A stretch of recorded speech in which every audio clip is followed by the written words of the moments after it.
अवस्था में आए। मकर राशि की 10 सच होने वाली भविष्यवाणी जो उड़ा देगी आपके होश। दोस्तों, कभी कभी ऐसा भी होता है कि ताकत होने के बावजूद इंसान चुपचाप सहता रहता है, और पिछले 4 महीनों से राहु देव की दशा भी कुछ ऐसी ही रही। वजह, राहु मृत अवस्था में चल रहे थे। उधर 18 मई 2025 को चर्चा थी कि मकर राशि के धन भाव में राहु का राज स्थापित हो गया है। सारा जगत यही कह रहा था, राहु का साम्राज्य। लेकिन प्रश्न बना रहा, साम्राज्य दिखा क्यों नहीं? कलियुग के राजा को भी हमने विवश देखा, और नतीजा यह कि हमारे जीवन में राहु के अपेक्षित शुभ फल पूरी तरह खुलकर नहीं आए। पर समय कभी एक सा नहीं रहता, ना अच्छा ना बुरा। अब वही समय करवट ले रहा है, और तारीख है 2 सितंबर। इसी दिन राहु 24:30 की मृत सीमा छोड़कर 23 डिग्री पर प्रवेश करेंगे, यानी ज्योतिष के अनुसार जागृत उदित अवस्था। अब जो भी करेंगे दमदार करेंगे, और परिणाम स्पष्ट दिखेंगे। कहां और कैसे प्रभाव पड़ेगा, यही समझना सबसे जरूरी है। गौर कीजिए, 18 साल बाद राहु का यह गोचर ठीक मकर राशि के धन भाव में सक्रिय है। यह शनि का घर है, जो आपकी राशि के स्वामी भी है। राहु का अपना घर नहीं होता, इसलिए शनि का ही घर राहु का आश्रय माना जाता है। और जहां 11 नंबर की राशि का क्षेत्र आता है, वह इच्छाओं की पूर्ति का स्थान है। संयोग देखिए, राहु स्वयं इच्छा का ग्रह है, इसलिए इस अवधि में बड़े बड़े कामों की पूर्ति के प्रबल योग बनते हैं। हमारी चाहते बल पकड़ती है। याद रखिए, बाकी ग्रह हवा या हवा का झोंका है, राहु तूफान है। अब सवाल यह नहीं कि राहु क्या देंगे, बल्कि यह कि यह सफलता का तूफान हमें कहां तक ले जाएगा। यही माजरा। गहराई से समझिए, क्योंकि आने वाले हफ्तों में यही दिशा आपके भाग्य और उपलब्धियों का नक्शा तय करेगी। तो आइए दोस्तों, बिना देरी किए जानते हैं राहु के जीवित अवस्था में आने की वो 10 बड़ी सच होने वाली भविष्यवाणी।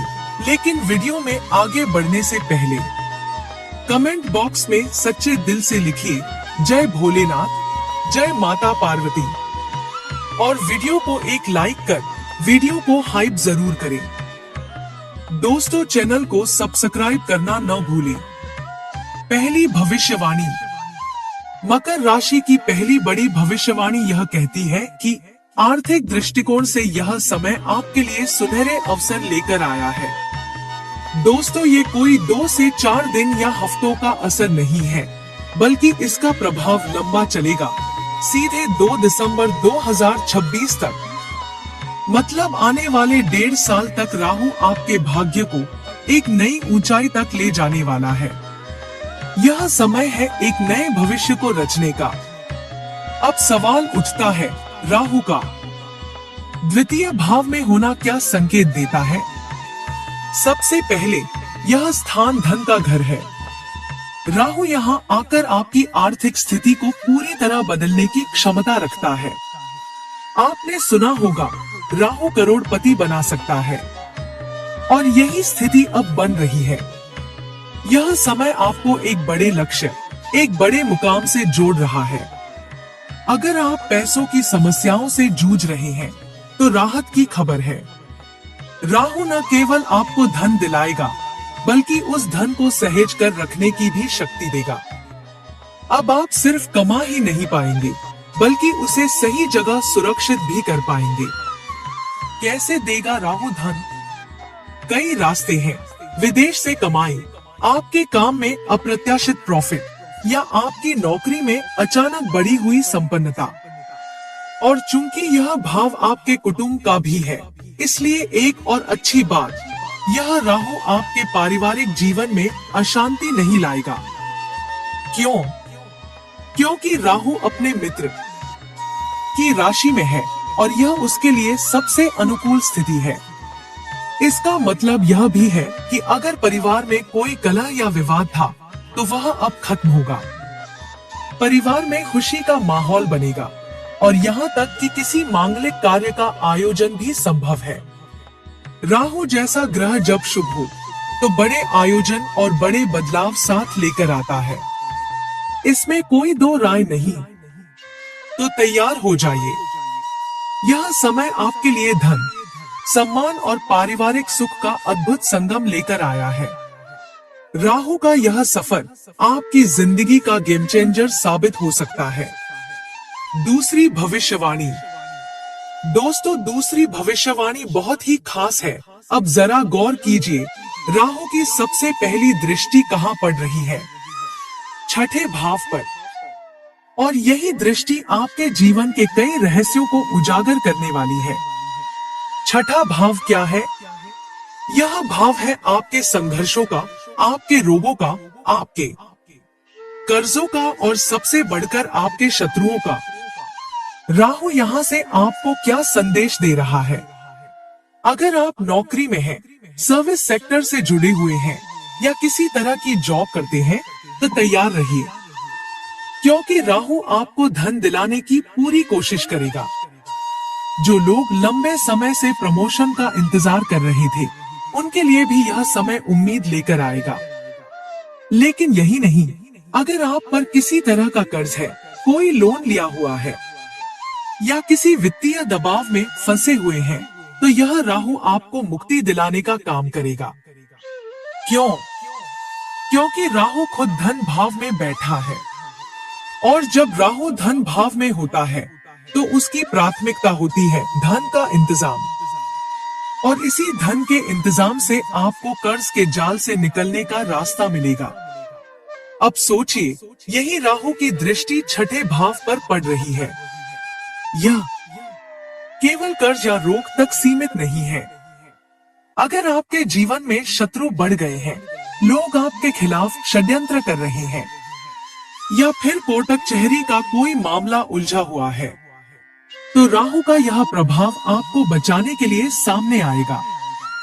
याद रखिए, राहु की दृष्टि को शत्रु हंता कहा गया है, यानी शत्रु का अंत करने वाली। राहु जानता है कि उसे अमृत तक पहुंचना है। उसे पता है कि सफलता की सीढ़ी कैसे चढ़नी है, और यही गुण आपके जीवन में भी इस समय दिखाई देंगे। आप सीखेंगे कि बाधाओं को कैसे तोड़ना है, समस्याओं से कैसे बाहर निकलना है, और मुश्किल हालात में भी जीत का रास्ता कैसे बनाना है। राहु का यह प्रभाव आपके रोग, ऋण और शत्रुओं से मुक्ति दिलाने के लिए है। इसलिए इस दृष्टि को हल्के में बिल्कुल मत लीजिए। यह आपके जीवन का टर्निंग पॉइंट हो सकता है। तीसरी भविष्यवाणी अब आती है। दोस्तों, तीसरी बड़ी भविष्यवाणी, अब जरा सोचिए। राहु की दृष्टि सीधे जा रही है आपके 8वें घर पर, और 8वां घर किसका होता है? बड़े बदलावों का, गहरे रहस्यों का, अचानक होने वाली घटनाओं का। और अगर किसी ग्रह को परिवर्तन का मास्टर कहा जाए तो वो है राहु। यही वजह है कि जिंदगी में बड़े बड़े टर्निंग पॉइंट्स, जब सब कुछ बदलता है, वो राहु के असर से ही आते हैं। अब यही राहु इस समय गोचर में आपके अष्टम भाव को देख रहा है, यानी आपके जीवन में परिवर्तन का एक बहुत बड़ा खेल शुरू हो चुका है। यह बदलाव केवल सतही नहीं होगा, यह आपकी नींव हिला देगा, पुराना ढांचा टूटेगा और नया खड़ा होगा। ध्यान दीजिए, 8वां भाव है गहरे गड्ढों का, रहस्यों का, और राहु वहां से देख रहा है आपके दूसरे भाव को, जो है धन का। इसका मतलब साफ है, जो पैसा कहीं अटका हुआ है, जो धन आपको अब तक नहीं मिला, इस समय उसके वापस आने की संभावना सबसे ज्यादा बढ़ गई है। और सिर्फ इतना ही नहीं, जो लोग ऑकल्ट, ज्योतिष, तंत्र, मंत्र, आध्यात्मिकता या रहस्यमय क्षेत्रों में काम कर रहे हैं, उनके लिए ये समय सोने पर सुहागा है। राहु की दृष्टि इन कामों में अप्रत्याशित सफलता दिला सकती है।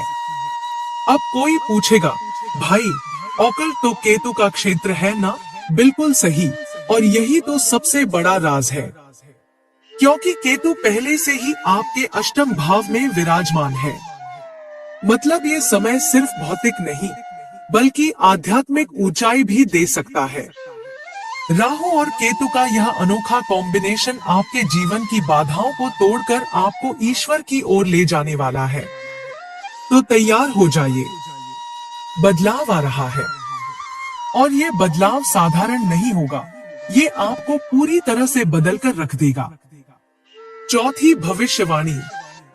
मकर राशि वालों, यहाँ पर अब सबसे महत्वपूर्ण बिंदु आता है, जहाँ राहु की नवम दृष्टि पड़ रही है। नवमी दृष्टि का सीधा संबंध भाग्य से होता है। और आप देखिए, यह दृष्टि 7 नंबर की राशि पर पड़ रही है, जिसे हम कहते हैं तुला राशि। तुला का स्वामी है शुक्र, और शुक्र ही मकर राशि के कैरियर भाव के स्वामी है। अब जरा सोचिए, कैरियर के भाव पर राहु जैसी शक्तिशाली ग्रह की दृष्टि पड़ रही है, और वह भी उस भाव पर जो शुक्राचार्य का क्षेत्र है, यानी दानव गुरु के घर पर स्वयं दानव का प्रभाव। दोनों के बीच यह अनोखा संयोग एक मजबूत अनुबंध जैसा बन रहा है। और इसका लाभ कौन उठाएगा? सीधा मकर राशि। इस दृष्टि का प्रभाव बिल्कुल साधारण नहीं है। यह कैरियर में बड़े बदलाव, अचानक उछाल और नई संभावनाओं का संकेत दे रहा है।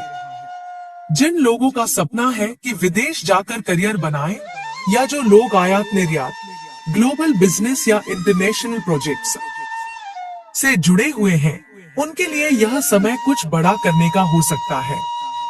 इतना ही नहीं, जिनका लंबे समय से ट्रांसफर अटका हुआ है, उन्हें भी अब सकारात्मक संकेत मिलने लगेंगे। इंक्रीमेंट, प्रमोशन और नाम फेम जैसी चीजें आमतौर पर सूर्य और राहु के अधिकार में होती हैं। इस समय राहु की यह दृष्टि आपको न सिर्फ धन और पद देगी, बल्कि मान सम्मान, पहचान और सोशल स्टेटस भी बढ़ाएगी। याद रखिए, यही नवमी दृष्टि वो शक्ति है जो आपके जीवन में कैरियर का स्वर्णिम अध्याय लिख सकती है। अगर आपने इस समय को सही तरीके से उपयोग किया, तो आपकी सफलता की कहानी लोग आने वाले वर्षों तक याद करेंगे। अंतिम भविष्यवाणी। दोस्तों, हर सिक्के के 2 पहलू होते हैं।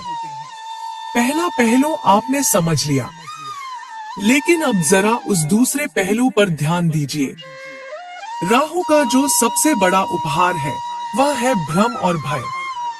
हाँ, यह सत्य है कि राहु कई सकारात्मक संभावनाओं के साथ आता है, लेकिन इसके साथ साथ यह हमारे मन में डर और असमंजस भी भर देता है। यही कारण है कि राहु से जुड़े समय में इंसान बार बार सोचता है, क्या मैं सही कर रहा हूँ? आगे क्या होगा? यही वह जगह है जहाँ हमें सचेत रहना पड़ता है। आपको अपने भीतर यह बात पक्की करनी होगी कि राहु जितना भ्रम देगा, आप उतनी ही स्पष्टता अपने भीतर पैदा करें। याद रखिए, राहु का अपना एक विजन था, किसी भी तरह अमृत कलश तक पहुंचना, और उसने वह कर दिखाया। ठीक उसी तरह आपका भी एक लक्ष्य है, आपका सपना है। उस सपने को पकड़िए, उस पर टिक जाइए। डर को जगह मत दीजिए, भ्रम को अपने फैसलों पर हावी मत होने दीजिए। जब आप पूरे समर्पण के साथ अपने लक्ष्य की ओर बढ़ते हैं, तो राहु भी आपके विजन से प्रसन्न होकर आपको सपोर्ट करता है। और हाँ, यह सच है, राहु का आशीर्वाद अगर मिल गया, तो आपको ऊंचाइयों तक पहुंचने से कोई रोक नहीं सकता। अब बात करते हैं उपाय की। अगर आप चाहते हैं कि राहु के शुभ प्रभाव आप पर बरसे, तो देवाधिदेव महादेव का रुद्राभिषेक करें। गंगा जल से स्नान करना भी अत्यंत शुभ माना गया है। यह सिर्फ परंपरा नहीं है, यह ऊर्जा का आदान प्रदान है। इसके साथ साथ अपने घर में सकारात्मक वातावरण बनाने के लिए धूप या अगरबत्ती जलाइए। उस सुगंध और धुएं की तरंगे आपके चारों ओर पॉजिटिविटी फैलाती हैं और राहु के अच्छे प्रभाव को आपके जीवन में स्थिर करती हैं। याद रखिए, सही दृष्टिकोण, सही उपाय और सही समय, यही आपको राहु के आशीर्वाद के साथ एक नई ऊंचाई तक पहुंचाएंगे। अगर आपको यह समझाने का मेरा प्रयास सार्थक लगा हो, अगर यह ज्ञान आपको मददगार लगा हो, तो हर बार की तरह इस बार भी अपना प्यार भरा लाइक और कमेंट देना मत भूलिएगा। और हाँ, अगर अभी तक आपने हमारे चैनल को सब्सक्राइब नहीं किया है, तो कर लीजिए, ताकि आने वाले वीडियो सबसे पहले आप तक पहुंच सके। पुनः एक बार आप सभी को ढेरों शुभकामनाएं।